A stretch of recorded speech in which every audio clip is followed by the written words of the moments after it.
Welcome to Old Time Radio Classics. Tonight we're jumping into summer 1949 with Who Took the Taxis for a Ride? And yes, that title is exactly the kind of wordplay radio writers loved.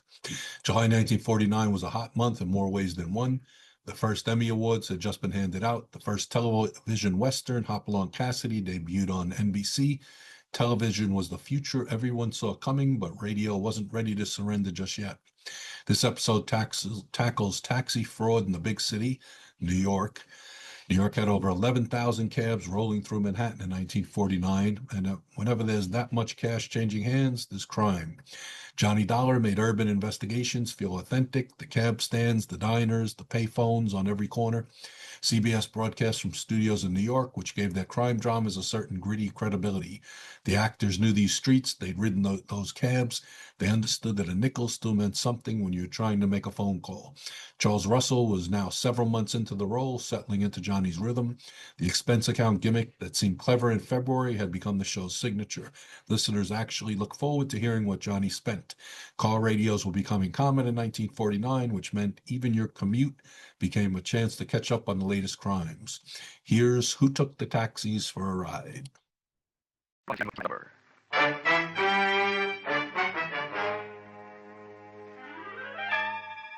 This is another in the adventures of America's fabulous freelance insurance investigator, Johnny Dollar.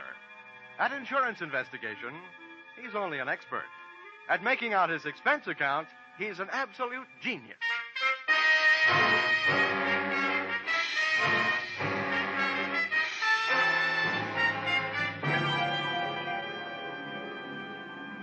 Expense account submitted by Special Investigator Johnny Dollar. To Home Office, the Nutmeg State Liability Underwriters, Hartford, Connecticut. The following is an accounting of my expenditures during my investigation of the disappearance of 12 Apex cabs. Or, who took the taxis for a ride? Expense account, item 1, $3.10, train fare, Hartford to New York. Item 2, $1.10, dinner en route. Item 3, $18, club car. Expense account, item 4, $1.30, cab fare from station to garage and offices of Apex Taxi Company. I naturally waited for an Apex cab, but could have saved my time. The driver told me nothing, except that the man who came rushing out of the Apex office when we pulled up was the big boss, Mr. Gordon McKissick. Thanks, driver. He's just the man I'm looking for. Here. Thank you, sir. Hey, McKissick! I can't stop now. I'm in a hurry. See me tomorrow. Wait a minute, will you? I'm Johnny Dollar from the insurance company. Oh, good. That's different. Just in time. Come along.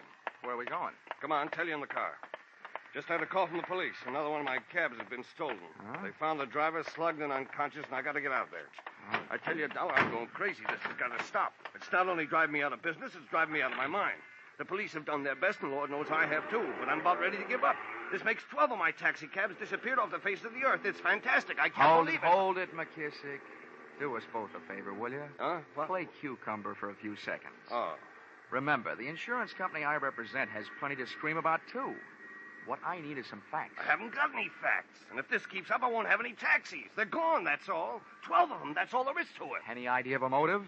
Some new kind of car theft? That's what the cops say. Okay, what's your idea? Robbing the drivers? You don't have to steal a cab to rob a driver. It's ridiculous. All right, then. What else could it be? Competition? Sabotage? That's my guess. Competition. So far, it's only a guess. I'd give anything to know. So would the insurance company. Anything. They'd even give up my happy young life.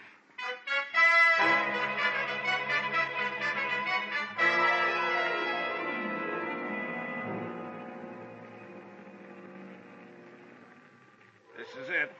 13th and East River. Yeah, and there's the crowd. Humanity's strongest magnets. All right. Blood. Yeah. Back. Please. Stand back. Come on. Hey, officer. Huh?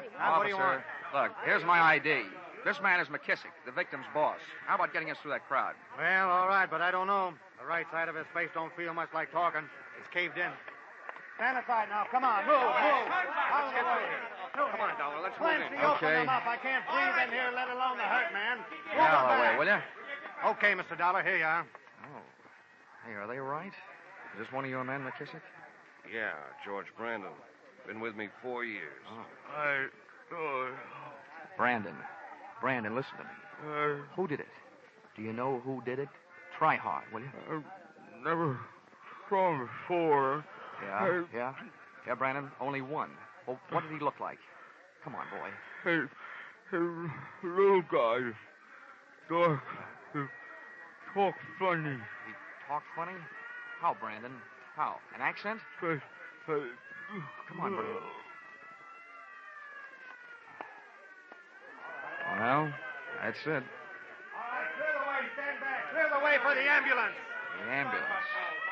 The ambulance turns out to be the wrong kind of a wagon.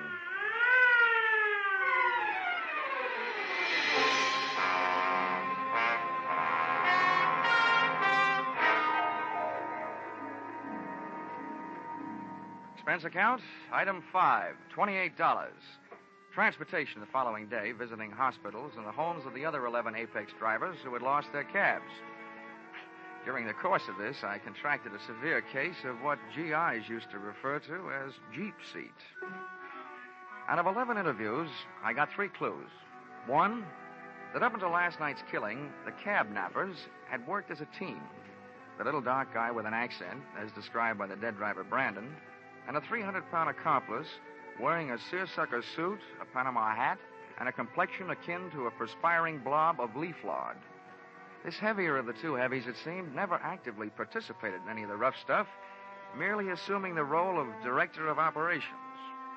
Clue number 2, that in each instance, the driver's uniform cap was also stolen, which indicated to me merely that the getaway driver was very much interested in looking like a cab driver. And finally, clue number 3. From the most disgruntled of the drivers interviewed, the fact that the fleet owner McKissick had spent 3 years bootlegging, another 4 bookmaking, and had spent some very short vacations getting away from it all in prison, which naturally led me back to McKissick's Apex garage and office. Come in. Oh, Dollar. Well, what have you found out? Well, I'll tell you, McKissick. So far, I've just hit the ABCs. Later on, I'll get to the XYZs. Look, Dollar, I'm getting fed up with double talk. What I want to talk about is a double life. Yours. What? I once broke a leg jumping to a conclusion, so don't get me wrong. That's not what I'm doing. But a less experienced investigator might immediately assume that a man like you, an ex-bootlegger, ex-bookmaker, ex-jailbird, just might be stealing his own cabs for the insurance money. Well, you small Now, wait a town- minute. Don't get that way, or I might also get the idea that you have a killer instinct. My record's my own business. It was okay with the Hack Bureau. It was okay when that company sold me the insurance, so it'll have to be okay with you because you're stuck with it. Nobody's calling you guilty. Okay. Okay, all I'm telling you is this. I want your cabs off the street until this thing is cleared up. That's big talk, little man. When the day shift comes in at 4:30, tell them to park their cabs in the garage. And you can tell your dispatcher the night shift isn't working tonight. Bad enough to have my competition running me out of business. Now the little helper from the insurance company shows up to finish the job, huh? I'm not trying to put you out of business. I'm trying to keep you in. Well, it don't sound like it. No cooperation from you, no insurance. I'll have it canceled as fast as I can get to a phone. How about it? Okay, Dollar. I can't do anything about it.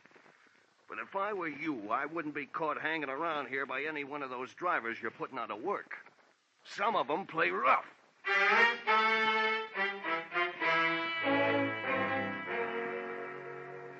You can always depend on a cab driver for being on time, when it's time to knock off work. By 5 o'clock, the garage was full of taxis and carbon monoxide fumes. By 5:30, it was devoid of humanity, and a night watchman I'd met before stood guard outside the locked gate. At 6 o'clock, a visitor dropped in on him, followed almost immediately by me. Senor, it is so important that I find it. Yeah. It contains everything I have in the world almost. Yeah, All my yeah. money, even my What's passport. this, Vinny? Huh? Oh, Mr. Dollar. Yeah. Well, a young lady claims she lost... My purse, senor. I hired one of your taxi cabs this afternoon and left my purse in it. It's so important that I get it. Yeah. I told her to call Lost and Found in the morning. But, senor, what will I do tonight? While we're trying to figure that out, will you join me in a drink? I would like that. Her name was Marita Guastella. She was the dark type, so I took her around the corner to a dark saloon. On the way in, we passed 4 grumbling Apex cab drivers shooting hot looks at me over cold beers. I arranged her in a booth so I could keep an eye on them, in case their intentions were no good, and an ear on her story, which I knew wasn't. You see, this is my first trip to America. I came from Spain 2 weeks ago.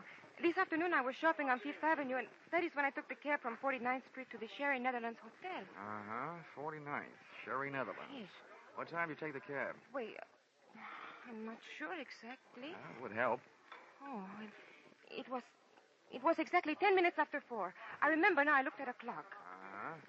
And what time did you arrive at the hotel, Marita? Why are you writing all this down? Just trying to help you find your purse. Oh, but I do not want to put you to any trouble. I am perfectly willing to search through the taxis myself. Honey, the city of New York has gone to a lot of trouble to save you that trouble. Every driver has to keep a record of every trip. Where he picks up his passengers, where he drops them, and when. Oh. He puts it on a big card. So all we have to do is find out which card has your trip listed on it, then we'll know which cab. Oh, I see. Then we'll go to the little cab and probably find your little purse. All right? Oh, it is very good of you, Senor. If you would not mind the trouble. Sometimes bothering with this kind of trouble eliminates my employer's troubles. How about another martini?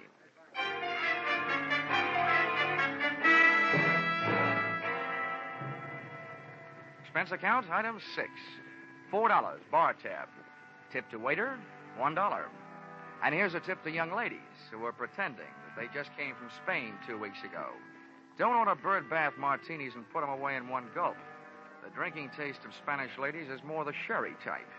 And martinis are hard enough to get used to in 2 years, let alone 2 weeks. Or who knows, maybe she was just in a hurry to get to the Spanish Olives. One thing was fairly apparent, though. She seemed to be in a hurry to get something out of one of those cabs, and not by way of the lost and found department. The least I could do, both as a gentleman and an insurance investigator, was to accept her phony-sounding story and take her back to the garage. I arm in arm the sometimes senorita around the block, passing the time in a conversation not exactly based on her mother's favorite recipe for a rosa con pollo. As we passed the office portion of the Apex cab building, I gave up looking into her eyes and saw something that was open even wider, the garage gate. Johnny, what is it? The watchman, he's gone. Perhaps he just stepped inside. Look at the stains on the sidewalk. Blood. Oh, Bridewell. He's been... Bridewell? Who's Bridewell? I do not know. Who's Bridewell? Please, let me go. Let me go, please, Johnny. You're hurting my arm. Marita had twisted away and was hightailing it up the street. I went stamping up the ramp in the direction of the source of the scream. On the way up, I hit the light switch. In this racket, even big boys should be afraid of the dark. At the first portal, I slowed my run into a pussyfoot pace and edged around the corner, sliding my back along the dispatcher's counter. When I got halfway down, the corner of my right eye picked off a pair of high black shoes, night watchman type. Heels on the floor, toes pointed up, sticking out from behind the end of the counter.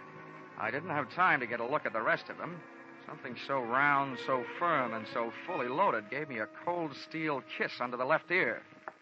Pray do yourself the favor, sir, of remaining absolutely still. Now you may turn around. Would this be Mr. Bridewell? Good indeed, sir. Well, what about the night watchman? Have no fears for him. I'm fortunately accomplished in the administration of first aid. Got a good deal of practice. I've seen to it that he's resting comfortably. I'll bet. Well, Victor, my boy, I trust your search was successful. Successful? Somebody beat us to it. All them cabs has been searched. Nonsense, my boy. How can you tell in so short a time? How about taking a look for yourself, fat boy? You couldn't possibly have picked over all of them. Proceed with the search and quickly. In the meantime, perhaps our friend here is the proprietor of the search that preceded ours. In this case, practically anything could happen. Yes, anything could. Knowing that should encourage you to mind your manners. Now, sir, will you accompany me to my hotel where we can discuss this further? With you holding that .38 caliber steel-engraved invitation in your hand, I'd be a perfect cad to refuse.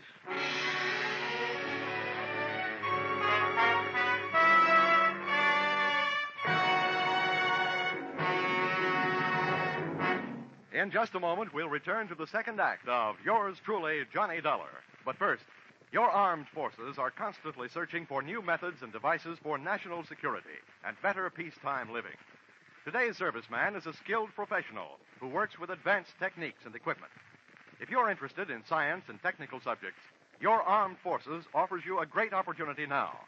Find out how you can join the world's greatest scientific enterprise, the Armed Forces of the United States. Now, with our star, Charles Russell, we return to the second act of Yours Truly, Johnny Dollar, and tonight's story, Who Took the Taxis for a Ride?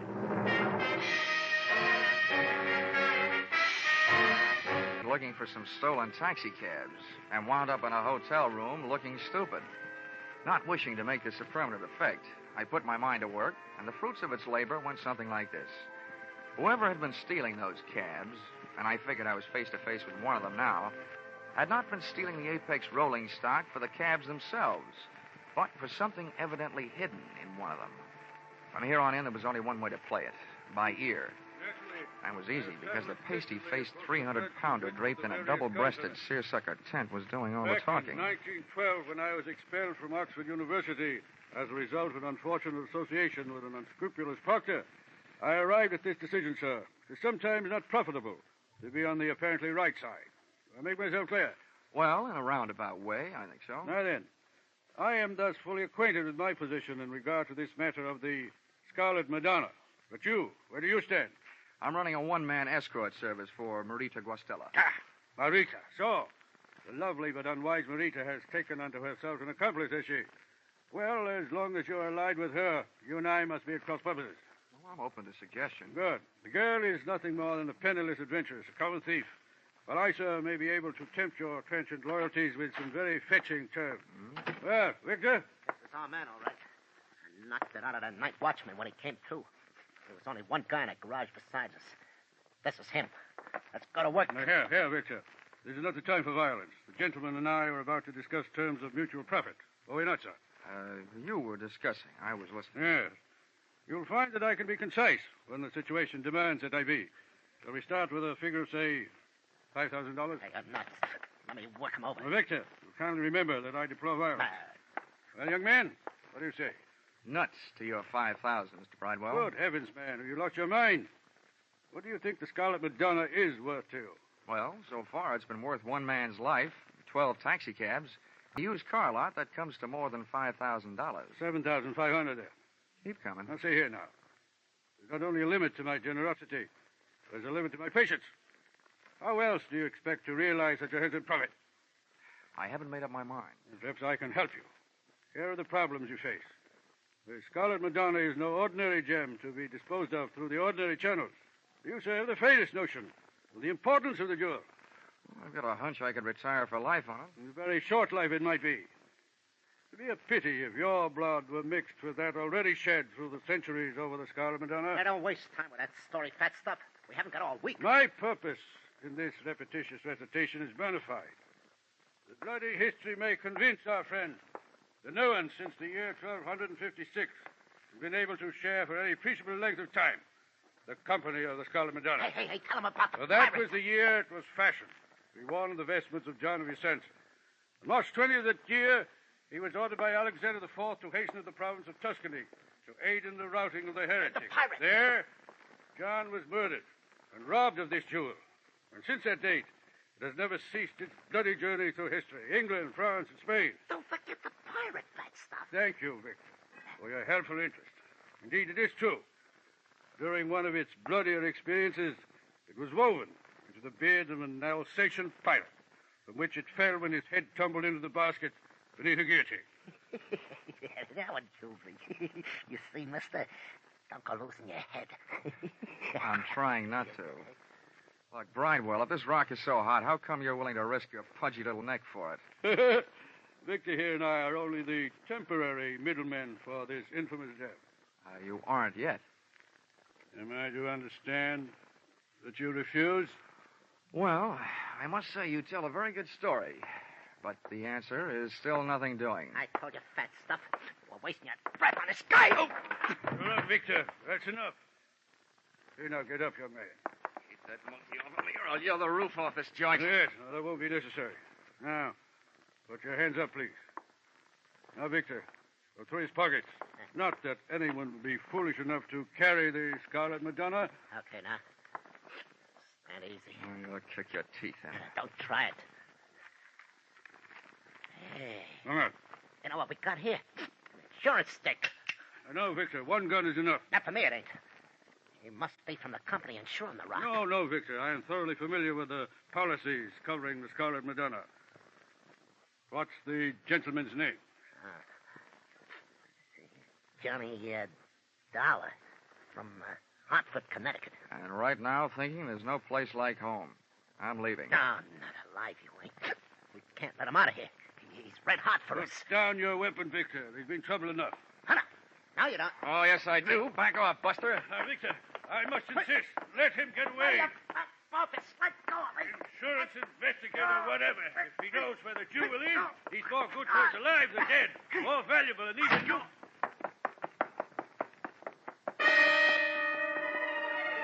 The elevators weren't fast enough. I hit every fourth step down 8 flights of stairs to the lobby and out into the street. Mr. Dollar. Johnny, I must see you. Oh, Marita. Well, this saves me looking for you. You just tag right along. Taxi! Here you are, sir. After you, Lady of Spain. Thank you, Johnny. You're welcome.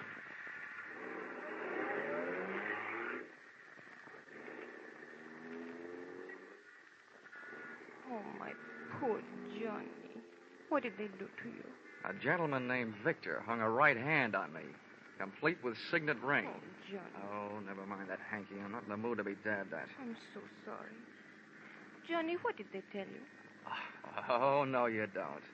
First, I want to hear what you have to tell me. Then we'll compare stories. Wait, there's not much to tell. The Scarlet Madonna is rightfully and legally mine. My only crime was to bring it into this country illegally through customs. I met Bridewell and that horrible Victor on the ship. And when I got to New York, I realized that they were following me. I was terrified. That I'll believe. I was in a taxi cab, and they followed me in another. It forced us to a curb. And, well, I hid the jewel in the upholstery of the taxi. Then I jumped out and fled for my life. Oh, I remember that it was an Apex cab. I've been trying to find the exact one ever since. So apparently have they. How'd they find out? They ran after me that night. They searched me and all of my belongings. And then when I started my search, they realized what I was doing. Well, looks like anybody can catch the brass ring on this merry-go-round. Please, Johnny, tell me that you will help me to recover the Madonna. Look, gorgeous. All I'm trying to catch up with is a dozen stolen taxi cabs.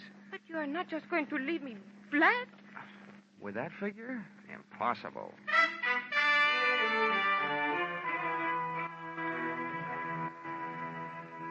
I took Marita to a small hotel, got her a room, and while she was taking a bath, I stole her clothes and left her, locked in that strongest of midtown prisons, nudity.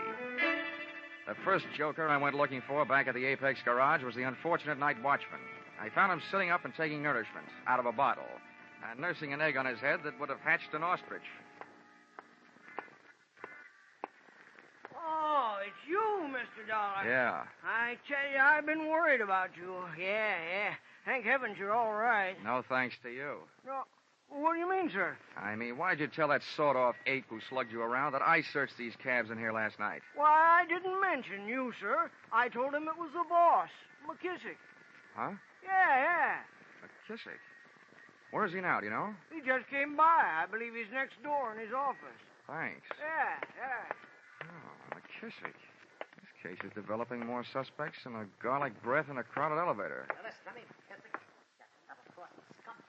I try to level with you. 10,000 is my top offer. Turn it over. Let's see your money. You don't trust me, I don't trust you. All right, you had your chance. From now on, there ain't no money. There ain't no money in it. Oh, no, Victor, no. Hey, what's it? Here's what I owe you. Come on, get up. More.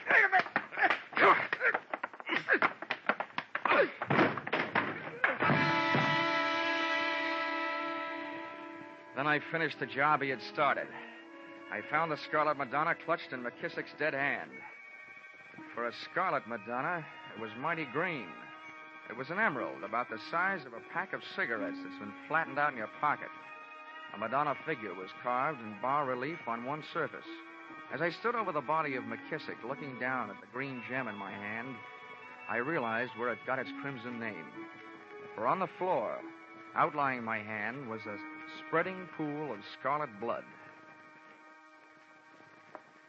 Well, sir, we meet again. Yeah, so it seems. May I offer you my congratulations, at the same time request that you hand over the Scarlet Madonna? Being unarmed, as you are, you're not welcome to it. Well, perhaps I have something more persuasive than a weapon. Here are my credentials. I'll look at them if you'll back up against the wall. Very well. You'll also find there a letter authorizing me to the legal possession of this infamous, this hateful, this accursed instrument of greed. Will explain that it's been my odious duty to retrieve it for its rightful owner, the Stillwell Museum in London, from which it was stolen by Victor and his erstwhile lady-in-waiting, the exotic Marita. Insurance investigator. You? Where do you come from? What's your outfit? Yes, I thought I'd set you back on your heels. I'm from London. Pity we didn't have each other's interests classified earlier. We might very well have, shall we say, collaborated in this matter. Yeah. I'm sure there's an unvoiced question lurking on the tip of your tongue. My association with the bestial Victor. Well, at this point, I didn't want to insult you. I think nothing of it, my boy. Due to a fortunate similarity in voice and physique to your accomplished actor, Mr. Sidney Greenstreet, I find myself automatically listed as undoubtedly the villain of the piece. In this case, as in many others during my fantastically successful career as an insurance investigator, I was able to align myself with the basic source of the villainy involved. Further, I pray that you not accuse me of being associated with any of the physical violences which have punctuated this case. In short, this Victor fellow occasionally slipped through my fingers. Look, all I'm trying to find is 12 lousy taxi cabs. Well, then, your troubles are at an end, my boy. I shall write out an address. Fine. And then... there you shall find them unharmed in the warehouse hard by the East River. Okay. You'll forgive me, I'm sure, if I tell you that in this case, it is but another small milestone in the glorious pathway strewn with superior accomplishments in solving those minor mysteries evolved by the niggardly minds of the sniveling criminals who would offend the sanctity of that guardian of the peace of the public mind, the insurance company. Amen.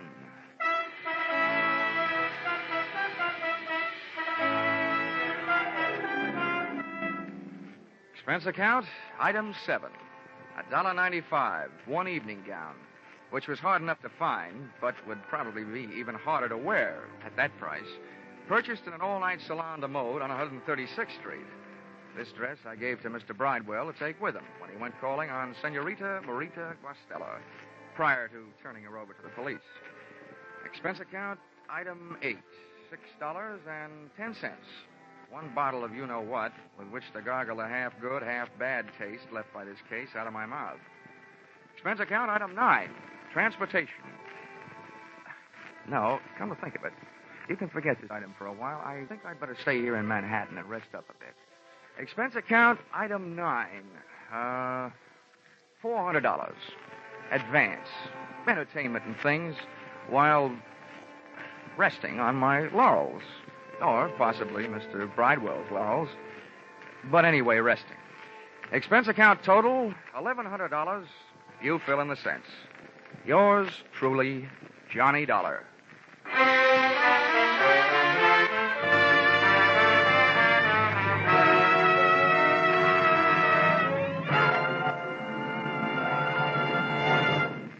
Yours truly, Johnny Dollar, is produced and directed by Norman MacDonald and stars Charles Russell, with script by Paul Dudley and Gil Dowd. Featured in the cast were Herb Butterfield as Mr. Bridewell, with Paul Dubove, Lillian Baeff, Lou Krugman, Junius Matthews, Jan Arvin, and Jack Prusian. The special music is written and conducted by Leith Stevens.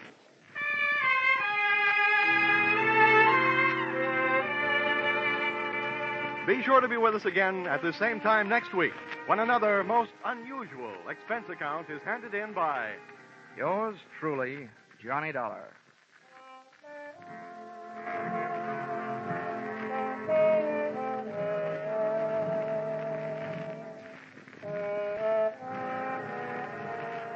The great hit tunes of early 1939, Deep Purple, Penny Serenade, I Cried for You. How many more can you remember dancing to, romancing to? You'll hear them in smart new 1949 arrangements when your hit parade on parade comes along immediately over all of these same CBS stations. Alan Botzer speaking. This is CBS, the Columbia Broadcasting System.